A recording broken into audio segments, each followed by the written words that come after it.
Phone వస్తుంది. ఏం రాదు కదా. ఏం చేయాలి తర్వాత దాని లోపల ఏం పెట్టాలి? సిమ్ కార్డ్ పెట్టాలి.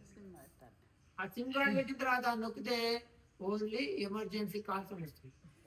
ఆ తర్వాత ఏం చేయాలి? అన్ని సెకండ్ హ్యాండ్ ఫోన్ కొత్త ఫోన్ ఎవరు కొనుక్కోలేదు. కస్టమర్ కేర్ సెంటర్ వాడు యాక్టివేట్ చేస్తారు.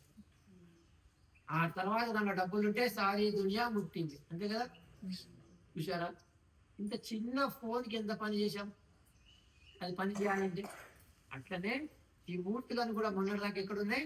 శిల్పి దగ్గర ఉంది. దండం పెడతాం పోయి మనం కూడా ఎగ్జిబిషన్ లో పోతాం, చాలా బొమ్మలు ఉంటాయి. దండం పెడతారా? ఇక్కడ రాగానే ఎందుకు? వాటికి కూడా ఛార్జింగ్. ఈరోజు మొదలు ఛార్జింగ్, ఇప్పుడు నీళ్ళలో పెడతారు జలాది వాసన. అప్పుడు మంత్రాలతోటి ఊరికేనే కాదు. ఆ తర్వాత ఛార్జింగ్. ఈరోజు రేపంతా ఛార్జింగ్. రేపంతా మహాస్నాపనం అని, రేపు సాయంత్రం ఫల పుష్పాది శయ్యాది ధాన్యాది వాసాలని అన్నిటి ఛార్జింగ్. ఇన్ని గంటలు ఛార్జింగ్. ఆ తర్వాత ఎల్లుండి పొద్దున 26వ తారీఖు పొద్దున ముహూర్తానికి ఇందాక యంత్రాలకు నేను అభిషేకం చేశాను. అదే సిమ్ కార్డ్. ఆ సిమ్ కార్డ్ మీద, మీ సిమ్ కార్డ్ మీద పేర్లు ఉంటాయి. ఏమన్నా అమెరికా, లండన్, జపాన్, జర్మనీ ఉంటాయా? అని ఇక్కడ ఆ యంత్రం మీద ఆ మూర్తులకు సంబంధించినటువంటి బీజాక్షరాలు ఉంటాయి. వాళ్ళ యొక్క గాయత్రి ఉంటుంది. అది పెట్టిన తర్వాత దాని మీద ఈ విగ్రహాలు కూర్చోబెట్టి ఆ కళ్ళకి బట్ట కట్టడం చూసారా, అప్పుడు మైనం ఉంటుంది. అది కేవలం తీసినప్పుడు అద్దము కానీ గోమాత కానీ చూడడానికి వాటికే శక్తి, మనకు ఉండదు. దానికి ప్రమాణం చెప్తా మీకు. మహాభారత యుద్ధం అయిన తర్వాత అందరు చనిపోయిన తర్వాత చివరికి దుర్యోధనుడు ఉంటాడు.